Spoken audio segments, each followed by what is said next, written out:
એ પણ આપણે વાંચી લો.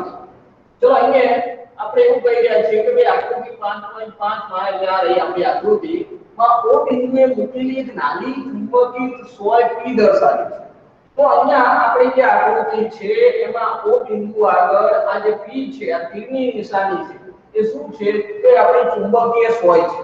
તો એક ચુંબકીય સોય આપણે આ જે વર્તુળ બનાવ્યું છે એના મધ્યમાં મૂકી છે. તો ત્યારબાદ તીરની નિશાની તેની ચુંબકીય ચાકમાત્રાની દિશા દર્શાવે. ચલો અહીંયા જે તીર છે એ શું દર્શાવે છે? ચુંબકીય ચાકમાત્રાની દિશા. ચુંબકીય ચાકમાત્રા મતલબ m. તો m ની દિશા તમને ખબર છે હંમેશા સાઉથ પોલ થી નોર્થ પોલ તરફ હોય. એટલે સાઉથ અહીંયા આવી ગયો, નોર્થ અહીંયા આવી ગયો. તો સાઉથ થી નોર્થ શું દર્શાવે છે? m ની દિશા. m મતલબ ચુંબકીય ચાકમાત્રા. ચાલો ત્યારબાદ શું કીધું છે? વિદ્યાર્થી તેના જેવી બીજી ચુંબકીય સોય q ના જુદા જુદા સ્થાન દર્શાવે છે. હવે મારી પાસે ચલો આ એક તો મિડલમાં મૂકી દીધી. આ p નામની જે ચુંબકીય સોય મેં મિડલમાં મૂકી દીધી. હવે ત્યારબાદ મારી પાસે બીજી q નામની જે ચુંબકીય સોય છે અને એના પર એક રમત પ્રવૃત્તિ કરી રહ્યો છું. રમત પ્રવૃત્તિ કેવી? તો જુદા જુદા સ્થાને હું એને મૂકું છું. એકવાર અહીંયા મૂકું, અહીંયા મૂકું, અહીંયા મૂકું, અહીંયા મૂકું. તો આ જુદા જુદા સ્થાને હું ચુંબકીય સોયને મૂકી રહ્યો છું.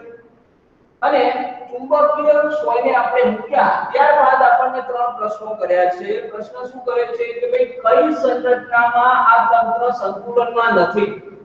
બરાબર, સોય તો આ રીતના મૂકી છે. હવે કઈ સિચ્યુએશન એવી છે કે જેમાં તંત્ર સંતુલનમાં નથી આવતું? ત્યારબાદ કઈ સંરચનામાં તંત્ર સ્થાયી અને અસ્થાયી સંતુલનમાં છે? સ્થાયી અને અસ્થાયી સંતુલન યાદ કરો. આપણું સમાન ચુંબકીય ક્ષેત્ર અને સમાન ચુંબકીય ક્ષેત્રમાં કઈ ચુંબકીય સોય મૂકી હતી. m અને b વચ્ચેનો ખૂણો થીટા હતો અને એની સ્થિતિ ઊર્જાની વાતો કરી હતી. અને સ્થિતિ ઊર્જામાં ક્યારે ચુંબકીય સોય સ્થાયી અને અસ્થાયી હોય એની પણ આપણે વાતો કરી હતી. સ્થાયી તમને ખબર છે કે પડ્યા પાછા રહેવું, ઊંધા રહેવું એટલે સ્થાયી પરિસ્થિતિ છે. અસ્થાયી તો અસ્થાયી પરિસ્થિતિમાં આપણને સેજ પણ ચલિત કરે એટલે આપણે સીધા જ ઉલટી મારી ક્યાં તો સ્થાયી પરિસ્થિતિમાં આવી જવાનું. હવે આપણે જે વાત કરી રહ્યા છીએ તો એમાં જે સી મુદ્દો છે, સી મુદ્દો શું કહેવા માંગે છે કે ભાઈ દર્શાવેલ બધી ગોઠવણીઓમાંથી લઘુત્તમ સ્થિતિ ઊર્જાને અનુરૂપ કઈ ગોઠવણી છે? તો આ ગોઠવણી જે થઈ છે એમાં લઘુત્તમ સ્થિતિ ઊર્જા, તો તમે લઘુત્તમ સ્થિતિ ઊર્જાની વાત કરી છે ને, આપણી સ્થિતિ ઊર્જા વાળી થિયરી યાદ કરો તો એની અંદર તમે લઘુત્તમ સ્થિતિ ઊર્જા, મહત્તમ સ્થિતિ ઊર્જા આ બધી વાતો કરી ચૂક્યા છો ને. બરાબર, યાદ આવે છે ને આપણી થિયરી સમાન ચુંબકીય ક્ષેત્ર અને એની અંદર આપણે શું કર્યું હતું? આવી પરિસ્થિતિ હતી આપણી એ તમને ખબર છે કે હું સમાન ચુંબકીય ક્ષેત્ર બોલું એટલે આ રીતના સમાંતર રેખાઓ વડે દર્શાય. બરાબર, તો આપણું સમાન ચુંબકીય ક્ષેત્ર V છે એની અંદર મેં શું કર્યું કે ભાઈ આ એક સોયને મૂકી દીધી છે. બરાબર, આ ચુંબકીય સોયને મૂકી દીધી. આ N દૂર રહ્યો, S દૂર રહ્યો અને તમને ખબર છે કે ભાઈ B ની દિશા કઈ છે? તો S થી N એટલે આ M ની દિશા. સોરી, ચલો M અને B વચ્ચેનો ખૂણો કેટલો? તો કઈ થીટા ખૂણો બની રહ્યો છે. બરાબર, આ પરિસ્થિતિ હતી. હવે એની અંદર એની સ્થિતિ ઊર્જાની વાતો કરતા હતા. જો અહીંયા ક્યાં સ્થિતિ ઊર્જા લઘુત્તમની વાત કરી છે, સ્થાયીની વાત કરી છે, અસ્થાયીની વાત કરી છે. પરિસ્થિતિ યાદ કરો, પરિસ્થિતિ યાદ કરો તો હું અહીંયા એવું કહી રહ્યો છું કે ભાઈ જો અહીંયા જે આપણી પાસે ચુંબકીય સોય છે, બરાબર, આ ચુંબકીય ક્ષેત્ર એટલે કે M અને B વચ્ચેનો ખૂણો, M અને B વચ્ચેનો ખૂણો આપણી પાસે આ જે M છે અને B છે એ બંને જો એકબીજાને સમાંતર હોય તો તમને ખબર છે થીટા બરાબર શું થાય? 0 થાય. બરાબર ને? આ ચુંબકીય સોય કેમ આમ ઊભી કાઢી? આ ચુંબકીય ક્ષેત્રને સમાન તો શું થવાનું છે? થીટા મારો 0 થઈ ગયો. બંને કેવું છે? M અને B એકબીજાને સમાંતર છે. તો અહીંયા આપણી પાસે પરિસ્થિતિ કેવી આવશે કે અત્યારે આ જે ચુંબકીય સોય છે કેવી પરિસ્થિતિમાં છે? તો કે ભાઈ મહત્તમ સ્થાયી સંતુલન. યાદ છે ને? અથવા તો મહત્તમ સ્થાયી અવસ્થા લખતા હતા. થીટા બરાબર 0 હોય M અને B વચ્ચે, થીટા બરાબર 0 હોય તો કેવી પરિસ્થિતિ મહત્તમ સ્થાયી સંતુલન અથવા મહત્તમ સ્થાયી અવસ્થા કહેવાય। હવે આ પરિસ્થિતિમાં તમને ખબર છે કે ભાઈ સ્થિતિ ઊર્જા કેવી થતી હતી, યાદ કરો સ્થિતિ ઊર્જા મને કેવી મળતી હતી, યાદ આવ્યો? થીટા કેવી બોલો माइनस एमबी। हाँ माइनस एमबी मतलब કે સ્થિતિ ઊર્જા લઘુત્તમ હતી, બરાબર યાદ છે ને? અહીંયા મેં કીધું હતું માઈનસ બરાબર 0 અને અહીંયા પ્લસ, તો અહીંયા થીટા બરાબર m અને p વચ્ચેનો ખૂણો 0 હોય તો આપણી પરિસ્થિતિ કેવી છે, મહત્તમ સ્થાયી સંતુલનમાં છે, ચુંબકીય સોય અને સ્થિતિ ઊર્જા લઘુત્તમ છે। ચલો હું એમ કહું કે ભાઈ m અને p પરસ્પર વિરુદ્ધ દિશાના, એટલે હાલ પરિસ્થિતિ કેવી હતી, આ n ગણી લો અને s ગણી લો તો એ આમ હતું, b ને સમાન। હવે હું આમ ગોઠવી રહ્યો છું, આમ ગોઠવી રહ્યો છું મતલબ મારી પાસે થીટા કેટલો છે, તો જો m અને b બંને સમાંતર તો ખરા પણ કેવા પરસ્પર વિરુદ્ધ, એટલે હું માઈનસ કરી દઉં છું, બરાબર? તો પરસ્પર વિરુદ્ધ છે તો અહીં મારી પાસે થીટા બરાબર કેટલો 180 ડિગ્રી હતો। અહીંયા ચુંબકીય સોય કેવી પરિસ્થિતિમાં, તો યાદ કરો મહત્તમ અસ્થાયી સંતુલન, બરાબર ને? થીટા બરાબર 180 હોય તો પછી થીટા બરાબર 180 એટલે એ આપણી આ ચુંબકીય સોય છે આની જગ્યાએ આમ છે, બરાબર? તો અહીંયા મહત્તમ અસ્થાયી સંતુલનમાં છે અને સ્થિતિ ઊર્જા કેવી, સ્થિતિ ઊર્જા મહત્તમ, સ્થિતિ ઊર્જા મહત્તમ મળે, બરાબર ને? સ્થિતિ ઊર્જાનું મૂલ્ય કેવું મળતું, મહત્તમ મળતું। તમને ખબર છે કે ભાઈ એ આમ હતી, હવે મેં આમ ગોઠવી છે તો આને સેટ પણ અહીંથી ચલિત કરવું એટલે ધડામ કરતું સુઈ ગઈ, બરાબર ને? સંતુલન પરિસ્થિતિમાં સ્થાયી સ્થિતિમાં પડ્યા એવું આપણને ગમે છે, સારું। અને એમાં ઊંધા શું ગમતું નથી, બરાબર? એવું કંઈક ઉદાહરણ આપણે આપીએ। ચલો આ મેં લઘુત્તમ સ્થિતિ ઊર્જા ક્યારે હોઈ શકે, સ્થાયી અવસ્થાની વાતો કરી। હવે આપણે આકૃતિમાં આવી જઈએ, શું કહેવા માંગે છે, બરાબર? તો મને કંઈક એવું કીધું છે, જો આ જે વર્તુળ છે આમાં મિડલ ભાગને શું મૂકી છે, ચુંબકીય સોય મૂકી છે જેનું નામ શું છે, p। તો p નામની ચુંબકીય સોય છે અને બીજી આ જે q1 q4 q3 q2 q6 q5 લખ્યું છે એ બધી મારી પાસે હું સમજી લો કે ઓકા યંત્ર છે, એટલે એ ઓકા યંત્ર હું ઘડીકમાં અહીંયા મૂકું છું, ઘડીકમાં અહીંયા એની અંદર પણ ચુંબકીય સોય છે તો એ ચુંબકીય સોયને અહીંયા મૂકું છું, અહીંયા મૂકું છું, અહીંયા મૂકું છું, અહીંયા મૂકું છું, અહીંયા મૂકું છું, અલગ અલગ જગ્યાએ મૂકું છું। તો એક ચુંબકીય સોય મારી પાસે ફિક્સ છે અને ક્યાં છે, કેન્દ્ર ઉપર, ચુંબકીય સોયનું નામ p, કેન્દ્ર o, તો કેન્દ્ર o આગળ ચુંબકીય સોય પડી છે। જો આકૃતિ ફરીથી દર્શાવ એટલે થોડી ખબર પડે। ચલો તો અહીંયા મારી પાસે એ આ વર્તુળ રહી, આ વર્તુળમાં અહીંયા મિડલમાં મારી પાસે શું છે, તો તમને ખબર છે કે ભાઈ એક ચુંબકીય સોય છે, બરાબર? આ ચુંબકીય સોય, હવે આ ચુંબકીય સોય જે છે અહીંયા જોઈ લો, આ રહી, બરાબર? આ રંગમાં દર્શાવી છે। તો આ ચુંબકીય સોયમાં આ ઉત્તર ધ્રુવ આ દક્ષિણ ધ્રુવ, તો એ આ રહ્યો મારો નોર્થ પોલ અને આ રહ્યો સાઉથ પોલ। આ ચુંબકીય સોયને શું નામ આપ્યું છે, p નામ આપ્યું છે। ક્યાં છે, તો o બિંદુ આપ્યું છે, બરાબર?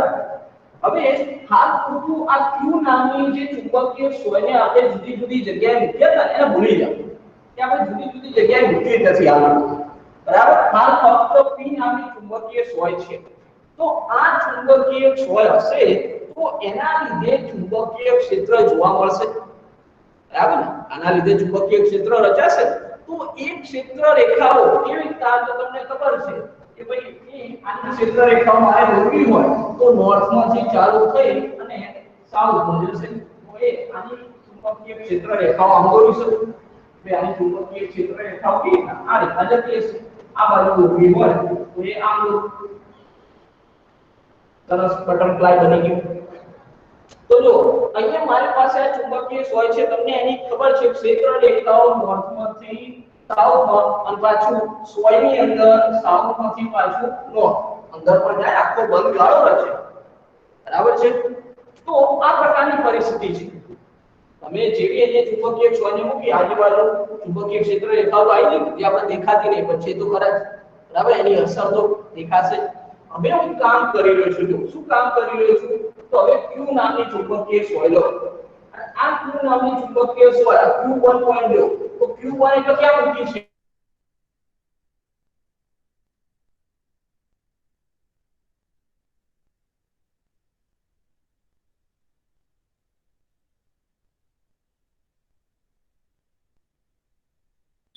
અવાજ નહીં આવતો સર. અવાજ નહીં આવતો. અવાજ નહીં આવતો સર.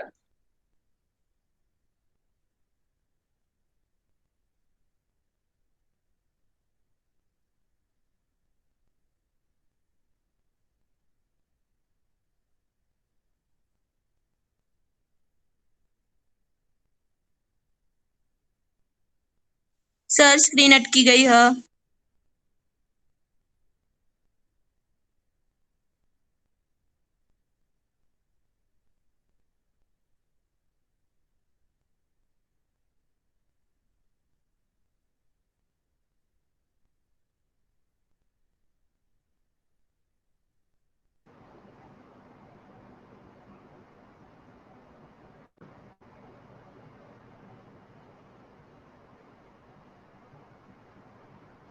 ચલો ભાઈ આવી ગયું हाँ हाँ હા સર. ઓકે વચ્ચે કનેક્શન જતું એ જોયું ને ચોટી જતા. હા હા છોટી ગયા હતા અલાનું આટલો અલગ કરું તો છોટી ગયું સારું ચલો અહીંયા જે વાત કરતા હતા એની પર આવી જઈએ તો આ જે P નામની ચુંબકીય સોય છે એનું ચુંબકીય ક્ષેત્ર અથવા ક્ષેત્ર રેખા તો તમને ખબર છે આની દિશા આમ છે બરાબર આ દિશામાં જશે ખબર છે કે ભાઈ એ નોર્થ માંથી સાઉથ માંથી અંદર પાછી નોર્થ હવે જે Q1 અહીંયા ચુંબકીય સોય મૂકી એટલે તમને ખબર પડી ગઈ કે ભાઈ આનો જો પોઈન્ટ આ બાજુ છે એનો મીનિંગ શું થયો સાઉથ આ બાજુ છે નોર્થ આ બાજુ બરાબર આ જે Q1 ચુંબકીય સોય છે એનો સાઉથ આ બાજુ છે નોર્થ આ બાજુ હવે અહીંયા જો આ ક્ષેત્ર રેખાઓ તો બે દોરી છે પણ તમને ખબર છે ક્ષેત્ર રેખા તો ઘણી બધી છે તો એક ક્ષેત્ર રેખા દર્શાવો તો આમ છે આમ જતી હશે બરાબર આ ક્ષેત્ર રેખાઓ ઘણી બધી છે આ રીતના જતી હશે તો જો આના માટે આ જે Q1 બરાબર Q1 આગળ મારી જે Q નામની ચુંબકીય સોય છે એ એનો આ સાઉથ રહ્યો આ નોર્થ બરાબર એટલે એના માટે એમ કઈ દિશામાં છે આમ છે અને આ શું છે આ B છે કે નહીં ચુંબકીય ક્ષેત્ર કોનું આ સોય તો જો અહીંયા આ B અને M એ બંને વચ્ચે કેટલો ખૂણો બને છે 90 નો ખૂણો બને છે કે નહીં શું કહી રહ્યો છું ખ્યાલ આવી રહ્યો છે Q1 બિંદુએ આપણે Q1 બિંદુએ વાત કરીએ તો મને જે ખૂણો બની રહ્યો છે હું એને θ1 નામ આપું તો θ1 કેટલો બની રહ્યો છે 90 ડિગ્રી બની રહ્યો છે કોના વચ્ચેનો ખૂણો ભાઈ કોના વચ્ચેનો ખૂણો કહો M અને B વચ્ચે M અને B પણ સાંભળજો B આ ચુંબકીય સોયનું P નું અને M કોનો તો M આ જે Q ચુંબકીય સોય છે એ Q ચુંબકીય સોયનો જે M છે અને આ P એમના વચ્ચેનો ખૂણો θ1 બરાબર 90 ચલો ત્યારબાદ બીજી ચુંબકીય સોય Q2 લો જો Q2 આમ છે એટલે હવે તમને આઈડિયા આવી ગયો છે કે ભાઈ Q2 માટે પણ સેમ પરિસ્થિતિ છે ને અહીંયા પણ એક ચલો ક્ષેત્ર રેખા તો ઘણી બધી છે એક દોરું તો એ ક્ષેત્ર રેખા આમથી આમ જતી હશે તો અહીંયા પણ ખૂણો કેટલો બનશે Q2 બિંદુએ θ2 બરાબર કેટલો થાય છે 90 અહીંયા પણ 90 ડિગ્રીનો ખૂણો બને બરાબર ચાલો હવે Q3 ની વાત કરીએ Q3 જોયું એ Q3 અહીંયા છે આ આપણી Q3 રહી હવે Q3 જોઈ લો અને આપણું ચુંબકીય ક્ષેત્ર જોઈ લો ચલો આઈડિયા આવી જશે 0 જો આપણું ચુંબકીય ક્ષેત્ર એ ક્ષેત્ર રેખા તો આમથી આમ જતી હોય બરાબર તો એ આ B આ B ની દિશા અને M ની દિશા બંને એકની એક તો એનો મતલબ કેટલો થાય 0 ડિગ્રી થાય ચલો Q3 પછી ક્યાં ગયો Q4 આ છે Q4 આવશે. હવે જો આપણી જે ક્ષેત્ર રેખાઓ છે ક્યાં જઈ રહી છે આ બરાબર આપણી ક્ષેત્ર રેખા આ રીતના બાજુ કરશે તો જો B આ દિશા અને આ M કે આ દિશા તો M અને B વચ્ચેનો ખૂણો કેટલો આ M અને આ B 180 180 180 ચલો તો Q4 બિંદુએ Q4 બિંદુ એવું કહી શકું કે θ4 બરાબર 180 ડિગ્રી ચલો હવે Q5 કેમ ગયું આ રે Q5 આ રહ્યું એટલે આપણો વર્તુળ આ રહ્યું હું અહીંયા દોરું છું આ Q5 Q5 ચલો કઈ દો કેટલું થશે 180 θ5 બરાબર 180 ડિગ્રી થશે ને Q5 બિંદુએ જોઈ લો શું છે તો એ આ B આમથી આમ ગયું અને આપણી જે Q માટેની જે ચુંબકીય ચાપમાત્રા છે આમ ગઈ તો બંને વચ્ચેનો ખૂણો કેટલો 180 થયો ચલો ત્યારબાદ બીજું કઈ વધ્યું Q6 જોઈ લો Q6 છે આમ દોરું આ Q6 છે એ આ ચુંબકીય ક્ષેત્ર આવ્યું આમ ગયું ચુંબકીય ક્ષેત્રની દિશા અને એમની દિશા બોલો 0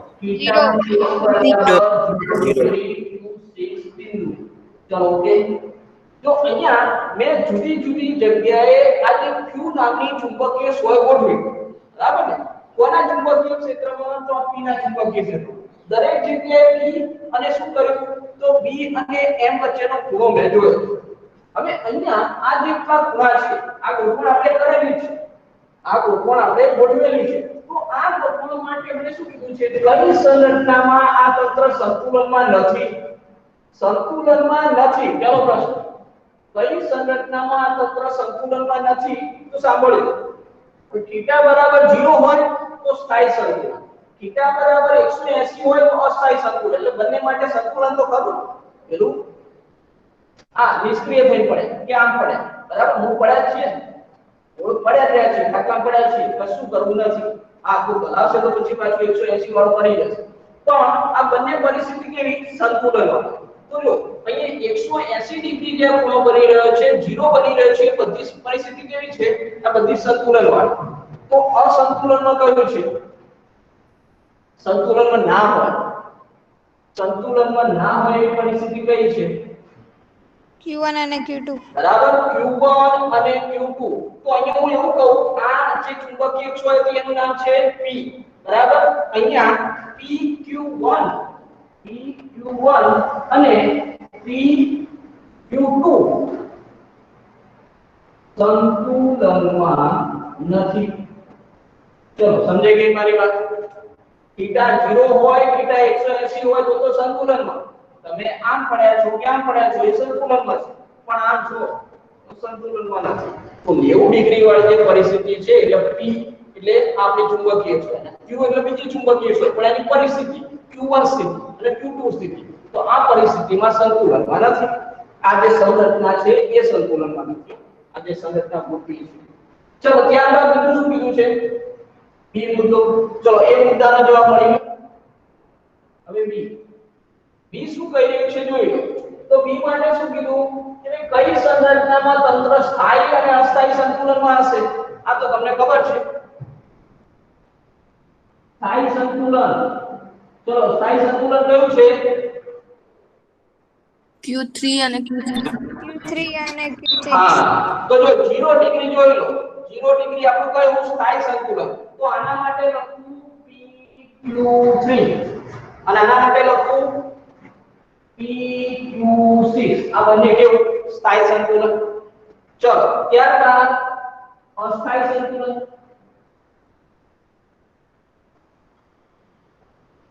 ચલો અસ્થાયી સંતુલન માટે વાત કરો તો અસ્થાયી સંતુલન ખબર પડી ગઈ હશે આ રહ્યો અસ્થાયી માટે બીજા કેવો છે અસ્થાયી માટે 180 તો ખબર પડી ગઈ ને કઈ બિંદુઓ છે તો અહીંયા લખું Q4 અને Q4 અને PQ5 બરાબર PQ4 અને PQ5 ચલો તો આ સ્થાયી સંતુલન આ અસ્થાયી સંતુલન આ બરોબર આકૃતિ ઉપરથી ખબર પડી ચલો હવે છેલ્લો પ્રશ્ન શું કર્યો છે? દર્શાવેલ બધી ગોઠવણીઓમાંથી કોઈનું માઇક ચાલુ હોય બંધ કરી દેજો. દર્શાવેલ બધી ગોઠવણીઓમાંથી લઘુત્તમ સ્થિતિ ઊર્જાને અનુરૂપ કઈ ગોઠવણ છે? લઘુત્તમ સ્થિતિ ઊર્જા, લઘુત્તમ સ્થિતિ ઊર્જાની કન્ડિશન, લઘુત્તમ સ્થિતિ ઊર્જાની કન્ડિશન થીટા શું હોય? 0 હોય. 0 હોય તો જોઈ લો થીટા 0 ક્યાં છે? તો એનો મતલબ એવું છે કે PQ3 અને PQ6 આગળ શું હશે? તો આપણી જે લઘુત્તમ સ્થિતિ ઊર્જા જોવા મળશે. જે ચુંબકીય હોય છે એની સ્થિતિ ઊર્જા કેવી હશે? આ સંરચનામાં લઘુત્તમ હશે. પણ સાંભળો, એ અહીંયા આપણે વાત કરી કે આ બંનેની વાત કરી. આ Q3 આ બરાબર. અહીં થીટા કેવો છે? થીટા આપણો 3 એટલે 0 અને આ Q6 માં કઈ થીટા 6 એટલે 0, બરાબર ને? આ બંને પરિસ્થિતિમાં 0. તો અહીંયા જો આ જે ચુંબકીય ક્ષોય છે અને આ ચુંબકીય ક્ષોય આપણી Q6 નામ, આ બંને કેવી છે? સમાંતર છે, બરાબર? એક સીધી રેખામાં છે.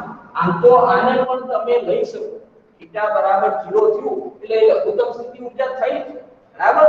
પણ છતાં પણ આપણી બુકની અંદર કે ભાઈ જે અહીંયા એક રેખાસ્થ છે એને દર્શાવ્યું છે. મતલબ અહીંયા એવું લખ્યું છે તમને કે સી મુદ્દા માટે એ ક્યાં દેખાશે? અહીંયા લખો, બરાબર? સી મુદ્દો અહીંયા લખી દો.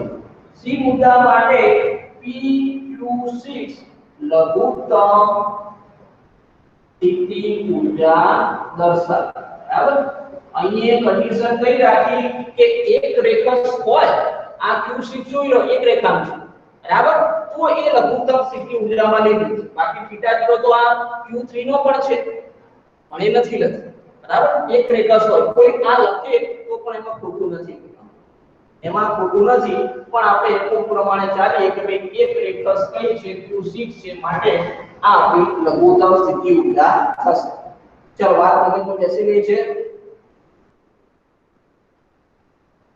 સરસ મજાનો એક સ્ક્રીનશોટ લઈ લો. હા, એ આપણા ક્લાસમાં ગિરીશભાઈ સાહેબનું વેલકમ છે. હા, હવે જો બોલતા નહીં.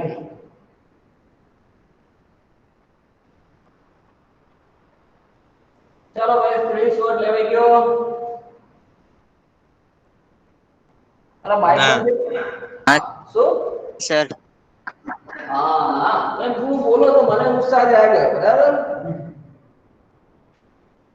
પછી આપણે બોલવા ગયો તો બીજા ઘણા એવા પછી બીજી વાતો લઈ બેસે એવા. ચાલ, હવે ફરીથી થિયરીની અંદર તમને ખબર છે કે ભાઈ વિદ્યુત ક્ષેત્ર અને ચુંબકીય ક્ષેત્ર આ બંને સાથે લઈ આપણે વાતો કરી દીધી, બરાબર? તો એવી જ કંઈક બીજી વાતો કરવા જઈ અને તમે ભણી રહેશો એટલે પછી એમ કહેશો આમાં શું નવું કર્યું? આપણે ખબર જ હતી, પ્રકરણ 1 માં ભણ્યા હતા. આ તો એવી જ વાત કરવા. સારું, ચલો ભાઈ, હું એવું માની લઉં કે ફિઝિક્સની અંદર તમે બધું રોજ કામ કરતા હશો, બરાબર? લેખન કાર્ય કરતા હશો, સરસ ચોપડો બનાવ્યો હશે કે જેમાંથી તમે વાંચન કાર્ય કરી શકો, બરાબર? એવી મારી ધારણા છે અને એ ધારણા સાચી પડે તો સારું છે. ચલો આપણે વાત કરવી છે, તમે વિદ્યુત ક્ષેત્રની અંદર ક્યાં વિદ્યુત ફ્લક્સ ભણી આવ્યા છો? પ્રકરણ 1 ની અંદર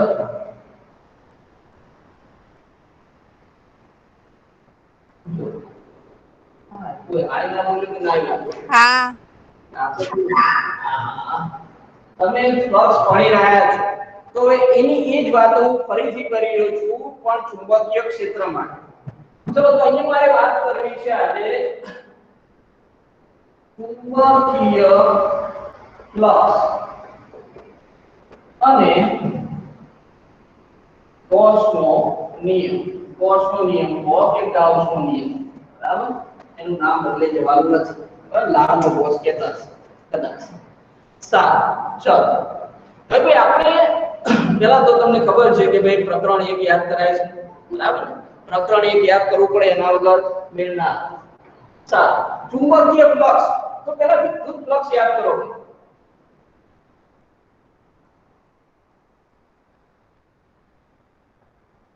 વિદ્યુત ફ્લક્સ યાદ કરો તો મારી પાસે કોઈ વિદ્યુત ક્ષેત્ર છે અને એ વિદ્યુત ક્ષેત્રની અંદર મેં કોઈ પૃષ્ઠ મૂક્યું છે અને એ પૃષ્ઠને લંબરૂપે પસાર થતી જેટલી પણ વિદ્યુત ક્ષેત્ર રેખાઓ છે એને હું શું કહેતો હતો તો વિદ્યુત ફ્લક્સ કહેતો હતો આજ વાત થઈ સમજી લો કે ભાઈ આ એક શું છે તો આ એક પૃષ્ઠ છે બરાબર અને વિદ્યુત ક્ષેત્ર ક્યાં લઈ રહ્યું છે આ તો એક જ પેન દર્શાય તમને ખબર છે વિદ્યુત ક્ષેત્ર ઘણી બધી ક્ષેત્ર રેખાઓ છે બરાબર ને ઘણી બધી ક્ષેત્ર રેખાઓ છે જે આમાંથી પસાર થઈ ગઈ તો આ પૃષ્ઠને લંબરૂપે પસાર થતી ક્ષેત્ર રેખાઓની સંખ્યા એટલે શું થશે તો એને આપણે કહીશું વિદ્યુત ફ્લક્સ ચલો ફ્લક્સ યાદ કરાવો ફ્લક્સને આપણે શાના વડે ફાઈ વડે ડિનોટ કરતા હતા બરાબર ફ્લક્સને આપણે શું સંકેત આપે તો ફાઈ ચલો હવે એક કામ એ પણ કરું છું કે વિદ્યુત ફ્લક્સ છે માટે એને ફાઈ p વડે દર્શાવ્યું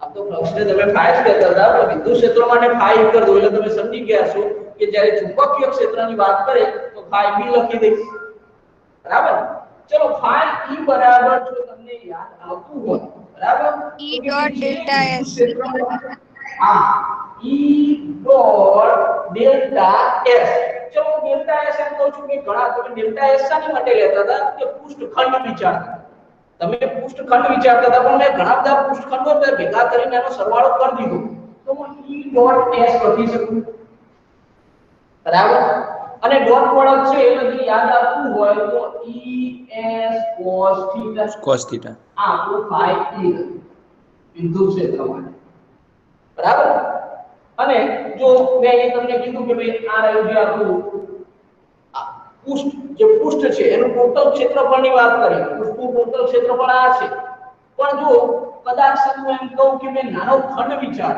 આ પરિસ્થિતિ હતી ને એ સમજી લો કે ભાઈ આ કોઈ વિદ્યુત ક્ષેત્ર છે અને આ વિદ્યુત ક્ષેત્રમાં આ કઈ પૃષ્ઠ મૂકેલું છે બરાબર અને આ પૃષ્ઠમાંથી આ શું થઈ રહ્યું છે વિદ્યુત ક્ષેત્ર પસાર થઈ રહ્યું છે એ બધી વાતો હતી કે તો અહીંયા આપણે એમ કહું કે ભાઈ હવે જો નાનો ખંડ વિચારું કોઈ નાનો ખંડ વિચારતા હવે આ ઘણા બધા નાના ખંડ ભેગા કરીને આખા પૃષ્ઠના ક્ષેત્રફળની વાત કરતા તો નાનો ખંડ વિચારો તો નાનું ફ્લક્સ એટલે કે ડેલ્ટા phi e લખો ડેલ્ટા phi e બરાબર sigma e dot delta s બરાબર અહીં ઓલ લખી દો એટલે કે બધા જ ખંડો સાંભળો અહીંયા મારી પાસે કઈ વિદ્યુત ક્ષેત્ર છે એની અંદર જે આ પૃષ્ઠ મૂકે છે એનો નાનો ખંડ એને ડેલ્ટા s કહું આ નાનો ખંડ એને ડેલ્ટા s આ ઘણા બધા ડેલ્ટા s નો સરવાળો કરી અને મેં સિગ્મા લખી દીધું આ બધાનો સરવાળો કરું તો સિગ્મા અને આ ટોટલ જે છે બરાબર એને મેં s વડે દર્શાવી દીધું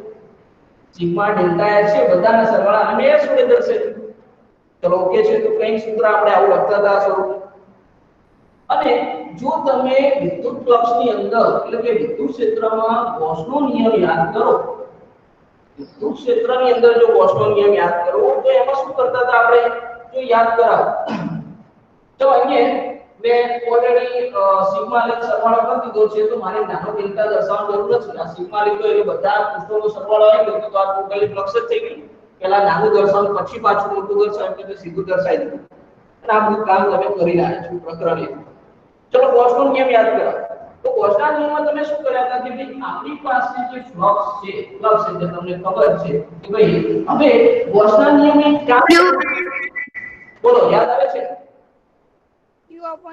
Q by epsilon dot યાદ આવે છે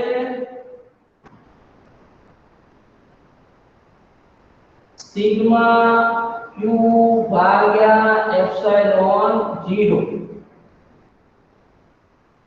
ચલો યાદ કરાવું છું તો જો અહીંયા જે તમે ફ્લક્સમાં કામ કર્યું છે અહીંયા તમે શું કર્યું છે તો જો સંકલન કરી તમે આ ઉપર કુંડાળ કરો ને એનો મીનિંગ શું થાય બંધ પૃષ્ઠ લીધું છે આ જે પૃષ્ઠ છે પૃષ્ઠને મેં s વડે દર્શાવ્યું છે તો આ પૃષ્ઠ કેવું છે બંધ પૃષ્ઠ તો કોઈ બંધ પૃષ્ઠનું તમે ફ્લક્સ લો છો તો એ ફ્લક્સ કેટલું હોય તો એ બંધ પૃષ્ઠ દ્વારા ઘેરાતા કુલ વિદ્યુતભાર અને શૂન્યાવકાશની પરમિટિવિટીના ગુણોત્તર જેટલો હોય બરાબર આવું કઈ યાદ આવે છે જય શિવાભાઈ સાહેબને યાદ કરજો તો આવું યાદ આવી જશે યાદ આવ્યું આવી ગયું હા સર હા જો હવે તમને એક બીજી વાત કહેવા આમ તો કોઈ મીનિંગ નથી પણ છતાં કહું છું કે અહીંયા જો અહીં મેં સિગ્મા લખ્યું અને અહીંયા સંકલન દર્શાવ્યું છે જો તમને ખબર હોય સિગ્મા એટલે પણ સરવાળો અને સંકલન એટલે સતત સરવાળો બરાબર ને ગણિત વાળા બધા ખબર હશે ચલો તો અહીંયા સિગ્મા એટલે શું દર્શાવી રહ્યો છું કે હું આ પૃષ્ઠમાં જે ભાગ કરું ને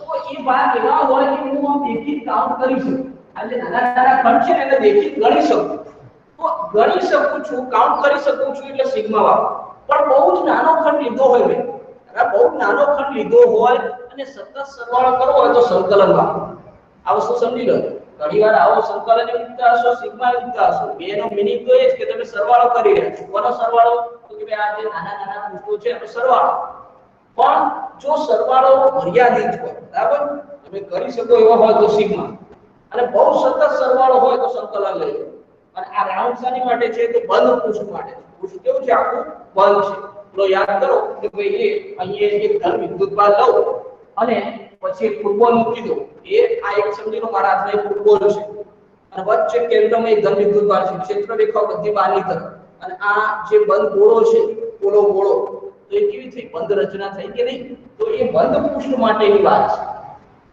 બંધ પૃષ્ઠ માટે તમે જ્યારે ગોસનો નિયમ લાગુ પાડો કે ભાઈ બંધ પૃષ્ઠમાં જે કુલ ફ્લક્સ છે એ કેટલું તો કે ભાઈ જેટલા પણ વિદ્યુતભારો છે એના દ્વારા ઘેરાતા જેટલા વિદ્યુતભારો છે એનો સરવાળો ભાગ્યા શૂન્યાવકાશની પરમિટિવ ચલો આ બધું તમને ખબર છે હવે આના ઉપરથી મેઇન કામ બનાવો અત્યારે ઘડી આવી ગયું હતું ત્યાં બીજી બધી વાતો કરતો હતો ને એવું થતું છે સારું ચલો પહેલી વાત કરું ચુંબકીય ફ્લક્સ ચુંબકીય ફ્લક્સ ચલો ચુંબકીય ફ્લક્સ માટે તમને ખબર છે ફ્લક્સ માટે phi સંકેત અને ચુંબકીય છે એટલે phi b વડે દર્શાવાય ઓકે છે હવે અહીંયા આપણે ક્યાં એક સમાન ચુંબકીય ક્ષેત્ર વિચાર બરાબર જેમ કે મારી અંદર વિચાર્યું એમ અહીં સમજી લો કે આ મારી પાસે એક સમાન ચુંબકીય ક્ષેત્ર છે તમને ખબર છે કે ભાઈ સમાન ચુંબકીય ક્ષેત્ર દર્શાવવા માટે હું આ રીતના સમાંતર રેખાઓ દર્શાવું ચલો આ મારી પાસે b રહી સમાન ચુંબકીય ક્ષેત્ર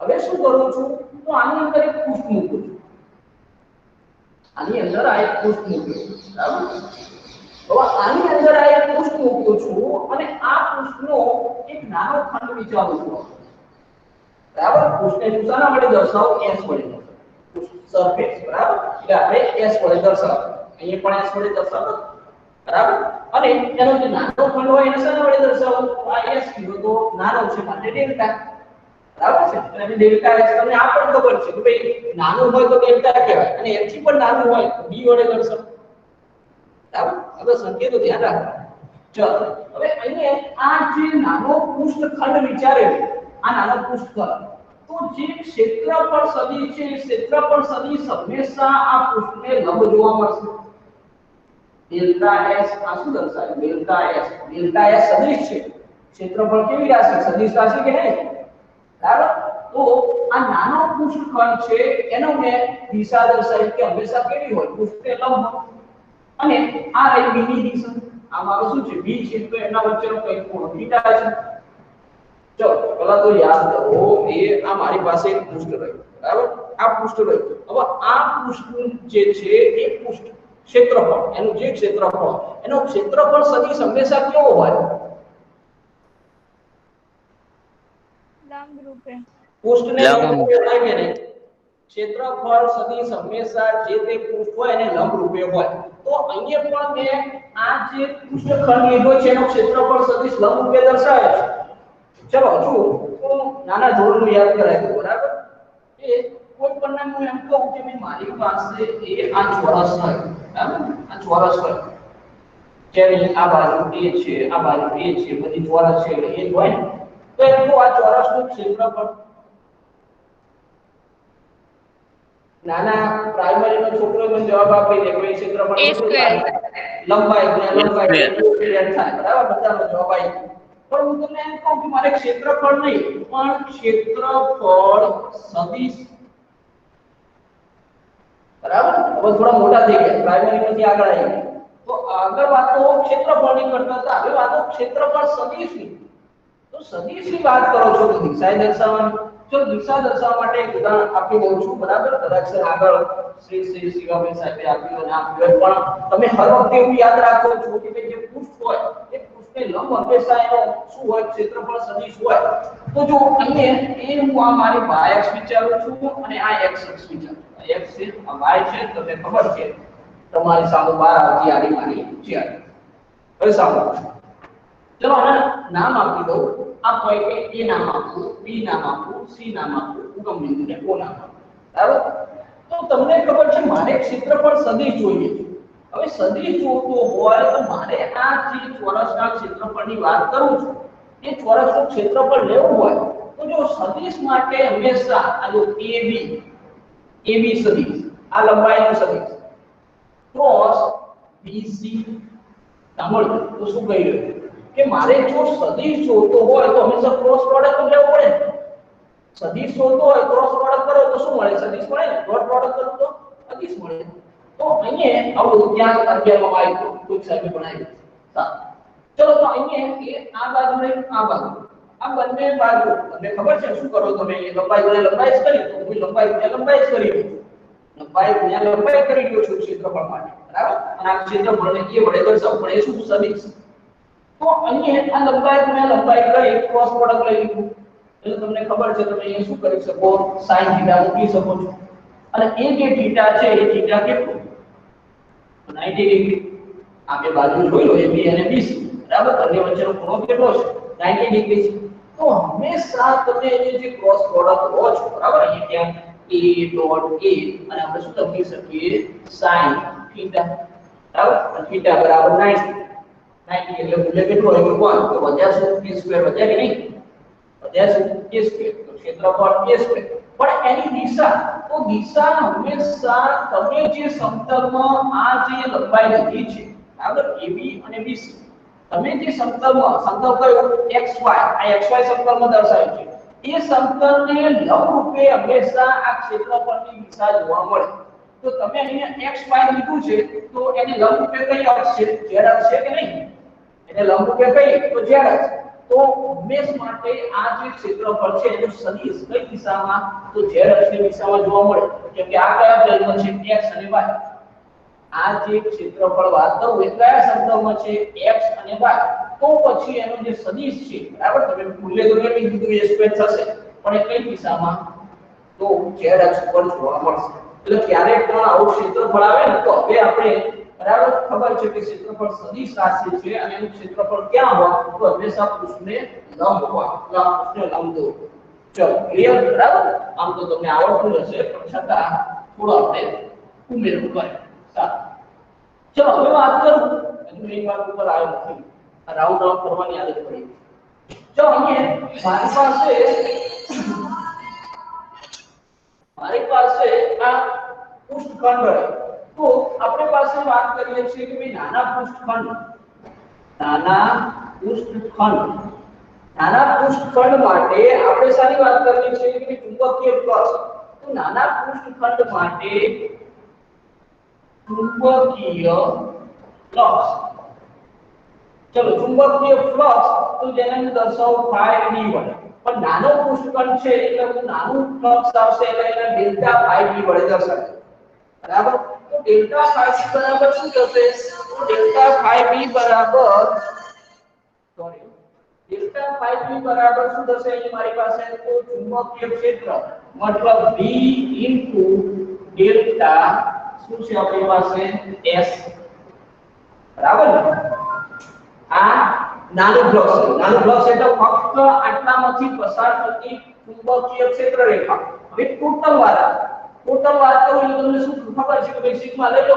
આ બધા નાના નાના આવા જેટલા પણ ખંડો છે આ બધા ખંડોનો શું કરી દો? સરવાળો કરી દો. તો અહીંયા જો કુલ ફ્લક્સ દર્શાવો, કુલ ફ્લક્સ phi b બરાબર શું થશે? તો સિગ્મા. આ બધા જ ખંડો સરવાળો કરવો છે એટલે સિગ્મા. અને બધા ખંડો છે માટે શબ્દ લખું છું ઓલ. આ બધા આવી ગયા, બધા ખંડો આવી ગયા. Sigma all delta phi b. Delta phi b તમને ખબર છે શું લખવાનું છું? તો sigma all b dot delta s. Okay છે. હવે અહીંયા જે ચુંબકીય સમાન ચુંબકીય ક્ષેત્ર લીધું છે તો હું B ને આ ચાલો ગણી શકું સિગ્મા ઓલ ડેલ્ટા S એટલે આ શું કર્યું તો જે નાના નાના ડેલ્ટા S છે એ બધાનો સરવાળો તો એ બધાનો સરવાળો કરી અને એને હું જો S વડે દર્શાવું એટલે એ શું છે S છે બધા નાના નાના ખંડ ભેગા થઈને આખું જે પૃષ્ઠ બને તો આખા પૃષ્ઠને S નામ તો B * S લખી શકો અને ડોટ પ્રોડક્ટ છે એટલે તમને ખબર છે B S શું લખો ડોટ પ્રોડક્ટ છે એટલે cos થીટા ચલો phi b હવે જોઈ લો બીજી બાજુ વિદ્યુત માટેનું સૂત્ર અને આ બાજુ ચુંબકીય માટેનું સૂત્ર બીજી બાજુ વિદ્યુત માટેનું અને આ બાજુ ચુંબકીય માટે Es cos થીટા અને અહીંયા શું આવ્યું Bs cos આપણે આગળ પણ કમ્પેરીઝન કરી હતી તો એક ફ્લક્સની કમ્પેરીઝન કરવી તો બીજી કરી લે બરાબર વિદ્યુત ક્ષેત્રમાં જે ફ્લક્સ છે Es cos થીટા હશે અને ચુંબકીય ક્ષેત્રમાં જે ફ્લક્સ છે શું થશે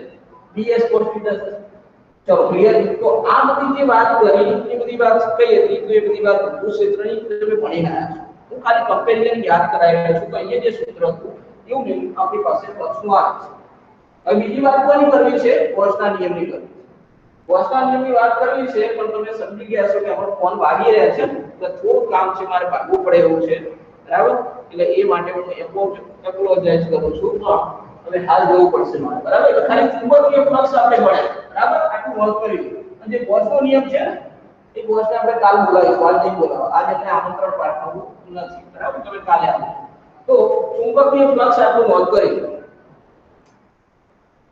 ચુંબકીય